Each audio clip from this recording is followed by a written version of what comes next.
નમસ્કાર મિત્રો, સ્વાગત છે તમારું આપણા એક નવા વિડીયોની અંદર. મિત્રો, તમે થંબનેલની અંદર જોઈ રહ્યા છો કે આપણે સિંધુ ખીણની સભ્યતા વિશેનો આપણે ચર્ચા કરીશું આજે.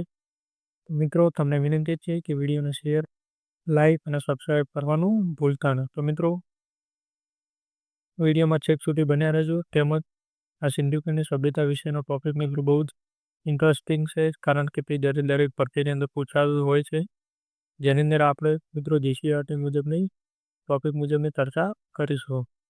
આ ટોપિક એવો છે કે મિત્રો જે લગભગ ક્લાસ 3 છે, એલઆરડી છે, એએમસી, વીએમસી જેવી દરેક પરીક્ષાની અંદર આ ટોપિક આવે જ છે. અને જે મિત્રો જીસીઆરટી, એનસીઆરટી મુજબ જ પૂછાય છે, તો મિત્રો તમને વિનંતી છે કે વિડીયોને પૂરો જોશો, તેમજ ચેનલને સબસ્ક્રાઈબ, વિડીયોને લાઈક અને શેર કરવાનું ભૂલતા નહીં. તો ચાલો મિત્રો શરૂ કરીએ. તો મિત્રો પહેલાં આપણે વાત કરીશું હડપ્પા સભ્યતા વિશેની. તો જેને હડપ્પી સભ્યતા, સિંધુ ખીણની સભ્યતા જેવા અલગ અલગ નામોથી ઓળખવામાં આવે છે. તો મિત્રો સર જોન માર્શલ અને કર્નલ મેકેના વડપણ હેઠળ ઈસવીસન 1921માં દયારામ સાહનીએ પંજાબના મોન્ટેગોમરી જિલ્લામાં આવેલ હડપ્પા નામના સ્થળની શોધ કરી. એટલા માટે તેને હડપ્પાની સભ્યતા પણ કહેવામાં આવે છે, સિંધુ ખીણની સભ્યતા પણ કહેવામાં આવે છે. તેમજ અંગ્રેજીની અંદર તેને ઇન્ડસ વેલી તરીકે પણ ઓળખવામાં આવે છે.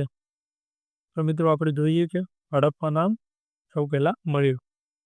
હડપ્પા નામના ગામ પાસેથી આ સ્થળ સૌપ્રથમ શોધાયું હોવાથી પુરાતત્વ શાસ્ત્રીના પરંપરા અનુસાર સમગ્ર સભ્યતાને હડપ્પી સભ્યતા નામ આપવામાં આવ્યું છે. તો મિત્રો તમે જોયું કે હડપ્પા નામ કઈ રીતે મળ્યું. તો સૌપ્રથમ શોધાયું હોવાથી તેને હડપ્પા નામ. તો મિત્રો આ પૂછાઈ શકે એવો પ્રશ્ન છે કે હડપ્પાની શોધ સૌપ્રથમ ક્યાં થઈ હતી? તો 1921ની અંદર થઈ હતી. ત્યારબાદ મિત્રો આપણે જોઈએ કે આરડી બેનર્જીએ ઈસવીસન 1922માં હિંદના લાડકાના જિલ્લામાં આવેલ મોહેજી દડો નામના એક મહત્વપૂર્ણ હડપ્પીય સ્થળની શોધ કરી હતી. હડપ્પા બાદ મોહેજી દડોની શોધ થઈ હતી. હડપ્પીય સભ્યતાને આપણે આદ્ય ઇતિહાસકાલીન સભ્યતા કહીએ છીએ, કારણ કે હજી સુધી હડપ્પાની લિપિ આપણે ઉકેલી શક્યા નથી. એટલે કે હડપ્પાની લિપિ હજી આપણે ઉકેલી શક્યા નથી કે તે લિપિની અંદર શું લખેલું છે કે શું નથી લખેલું. ત્યારબાદ મિત્રો આપણે હડપ્પાને 3 ભાગમાં વિભાજિત કરીએ કે હડપ્પાકાલીન ઈસવીસન પૂર્વે 3500થી ઈસવીસન પૂર્વે 2400 સુધીના સમયને પૂર્વકાલીન હડપ્પા કહીએ છીએ. ત્યારબાદ પરિપક્વ હડપ્પા અને પાશ્ચાત્ય હડપ્પા કાળ કહીએ છીએ. પરિપક્વ હડપ્પા કાળ ઈસવીસન પૂર્વે 2350થી 1750 અને પશ્ચાત હડપ્પા કાલીન ઈસવીસન 1750 પછીના સમયગાળાને કહીએ છીએ.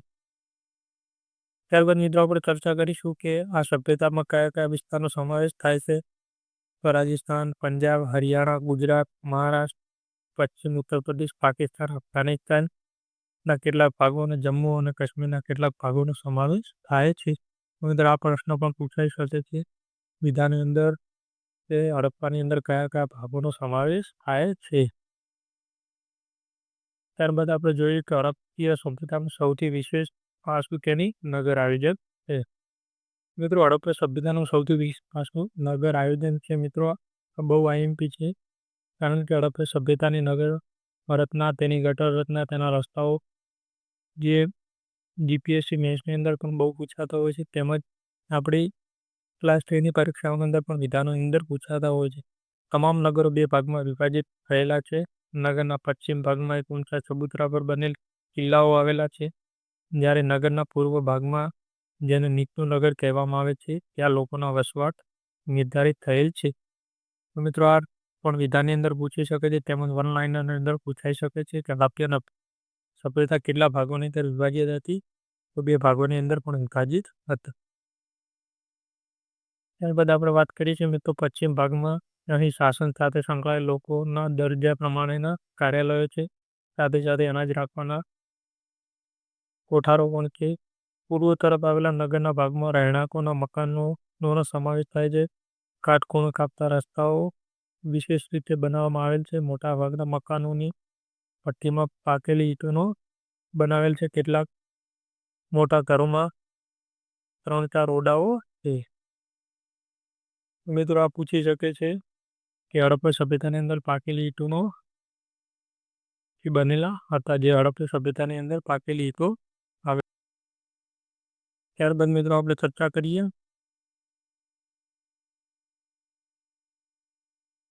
મિત્રો નગર રસ્તાની બંને બાજુએ ચોક્કસ અંતરેથી મળી આવેલ ખાડા અહીંથી રાત્રિ પ્રકાશની વ્યવસ્થાનું અનુસરણ આપે છે.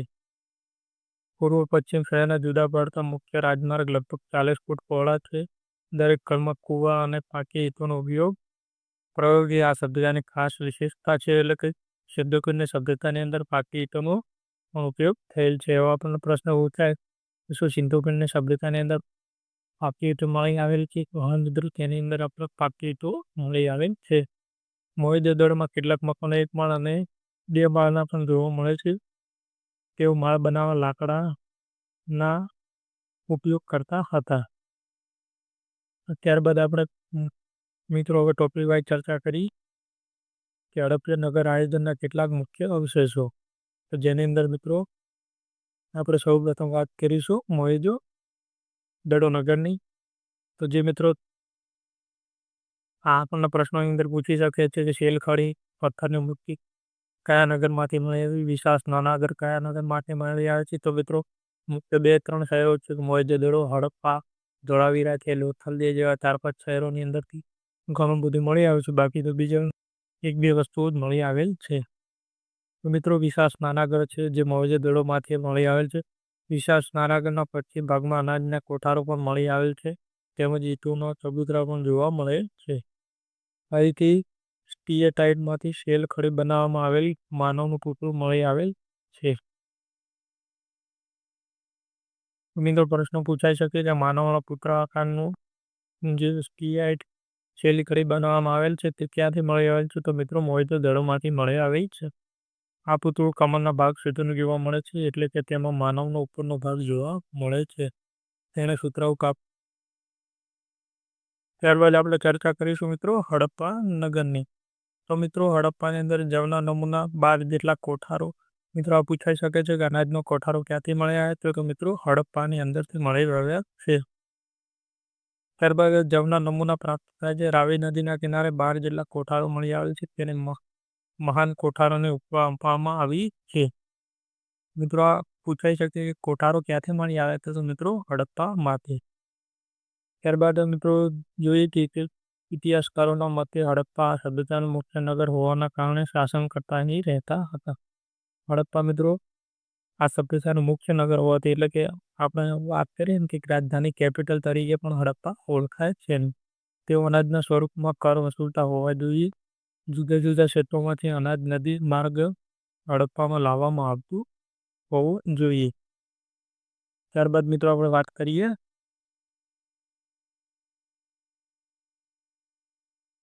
ત્યારબાદ આપણે મિત્રો લોથલ વિશે ચર્ચા કરીશું કે લોથલ એક વેપારી બંદર અને એક ઔદ્યોગિક નગર હતું.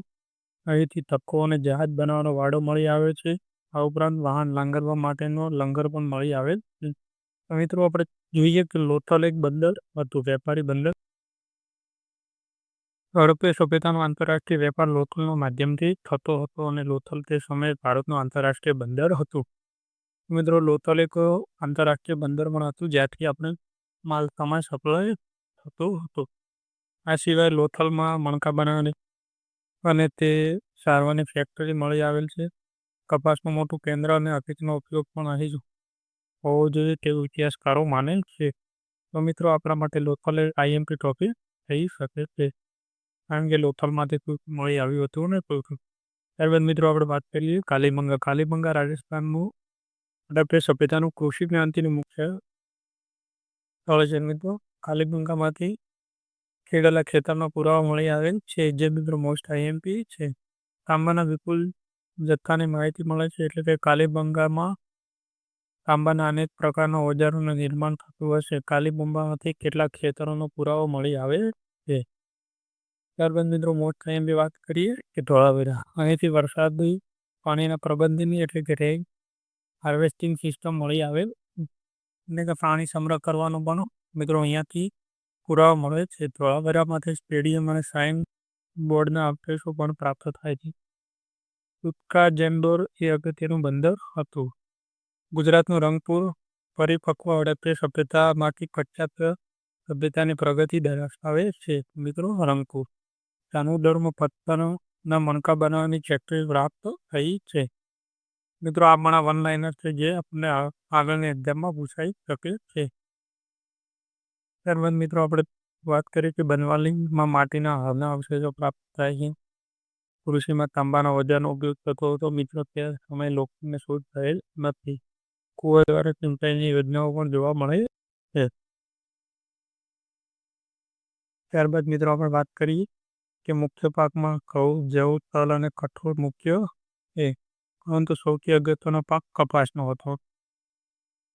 મોહેંજો-દડોમાં સુતરાઉ કાપડના અવશેષો મળી આવે છે. ત્યારબાદ આપણે વાત કરીશું મિત્રો શિલ્પ અને ઉદ્યોગની. આ લોકો પથ્થર, તાંબુ અને કાંસાનો ઉપયોગ કરતા હતા. લોખંડથી આ પ્રજા સંપૂર્ણ રીતે અજાણ હતી. તેથી સોના ચાંદીની વસ્તુઓ બનાવતા. રાજસ્થાનના ખેતડીમાંથી તેઓ તાંબુ મેળવતા અને તેઓ સોના માટે હિમાલયના કેટલાક વિસ્તારો અને દક્ષિણ ભારત પર નિર્ભર હતા. મેસોપોટેમિયામાંથી તેઓ ચાંદી લાવતા હતા. ચાંદી તેઓ મેસોપોટેમિયામાંથી એટલે કે ઈરાકમાંથી લાવતા હતા. તાંબુ અને ટીનનું સંયોજન કરી કાંસુ બનાવવાની કલા તેઓ જાણતા હતા.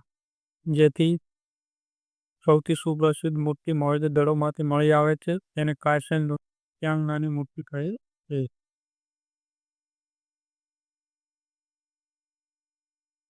કાર્નેલિયન અને ગોમેજ પ્રકારની કિંમતી પથ્થરોમાંથી શિલ્પ બનાવતા હતા. જ્યારે સ્ટીએટાઇટમાંથી મોતી અને મુદ્રાઓ બનતી હતી. લોથલ અને ચાંદુદડોમાંથી મોતી બનાવવાના કારખાના પ્રાપ્ત થયેલ છે. ત્યારબાદ મિત્રો વાત કરીએ કે ચતુષ્કોણીય આકારની મુદ્રાઓ શેલખડીમાંથી બનાવવામાં આવતી હતી. આ મુદ્રાઓમાં શિંગડાવાળા પુરુષ દેવતાઓનું ચિત્ર સૌથી પ્રસિદ્ધ ગણવામાં આવે છે. ત્યારબાદ હવે વાત કરીએ મિત્રો કે વેપાર, વાણિજ્ય અને અન્ય સંસ્કૃતિ સાથે સંપર્ક. તો કાલીગંગામાંથી તાંબાની ચીજવસ્તુઓ, કર્ણાટકમાંથી સોનું, સિંધુમાંથી કપાસ, અફઘાનિસ્તાનના બદુક્ષામાંથી લાપીઝુલા વૈદર્ય મણી મળી આવતી હતી. ચાનુદડો, પથ્થરના મણકા, શિપ અને શંખ ગુજરાતના દરિયા કિનારેથી ઉત્તમ પ્રકારનું લાકડું જમ્મુ અને તેની આસપાસના વિસ્તારોમાંથી આવતું હતું. ત્યારબાદ વાત કરીએ મિત્રો ઈરાની અખાતના ઓમાન, બહેરાન, સુસા, કિશ તથા મેસોપોટેમિયાના ઉર જેવા બંદરો સાથે લોથલનો વેપાર ચાલતો હતો. લોથલમાંથી મેસોપોટેમિયાની મુદ્રાઓ મળી આવે છે. સુસા, ઉર અને મેસોપોટેમિયાના શહેરમાંથી 2 ડઝન જેટલી હડપ્પીય મુદ્રાઓ મળી આવે છે. ત્યારબાદ મિત્રો વાત કરીએ કે અક્કડના રાજા સારાગોન શિલાલેખમાં લખે છે કે ઈસવીસન પૂર્વે 2300 આસપાસ કે મારા વિસ્તારમાં દિલમુન, મેલુઆ અને મુગનના અનેક વેપારીઓ વેપાર કરવા માટે આવે છે. મેલુઆ હડપ્પે સભ્યતા માટે, મુગન મકરાન તટ વિસ્તાર માટે અને દિલમુન બહેરીન માટે વપરાતો હતો. ત્યારબાદ વાત કરીએ સિંધુ અને પંજાબના પ્રદેશોમાંથી માતૃદેવની મૂર્તિઓ મળી આવે છે. ત્યારબાદ આપણે વાત કરીએ કે આધ્યાત્મિક અને ધાર્મિક જીવન. હડપ્પે સભ્યતાના લોકો વૃક્ષ અને મૂર્તિ પૂજાના ઉપાસક હોય એવા અવશેષો મળી આવ્યા છે. ત્યારબાદ વાત કરીએ હડપ્પે સભ્યતામાં કાલીબંગા અને લોથલ પ્રાદેશિક ધર્મોની માહિતી પૂરી પાડે છે. આ 2 સ્થળેથી અગ્નિદેવ મળી આવે છે, લોથલ અને કાલીબંગા. ત્યારબાદ લોથલમાં એક કબરમાં એક સાથે 2 વ્યક્તિને દફનાવવામાં આવેલ છે. કાલીબંગામાં એક કબરમાંથી વાસણો મળી આવ્યા છે. અમે તો આ મોટા પૂછાઈ શકે કે હડપ્પે લિપિ 400 ચિત્રો ધરાવતી હડપ્પે લિપિ હજી સુધી ઉકેલી શકાઈ નથી. આ લિપિ જમણેથી ડાબી તરફ લખવામાં આવતી હશે તેમ જણાય છે. પાકિસ્તાનના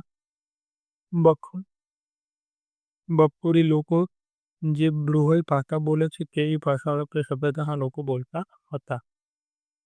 તો મિત્રો આ ત્યાં આપણે હડપ્પે સભ્યતા વિશેનો મોસ્ટ આઈએમપી લેક્ચર. તો મિત્રો તમને વિડીયો કેવો લાગ્યો કોમેન્ટની અંદર જરૂરથી જણાવજો. તેમજ ચેનલને સબસ્ક્રાઈબ, લાઇક અને શેર કરવાનું ભૂલશો નહીં. જય હિન્દ, જય ભારત.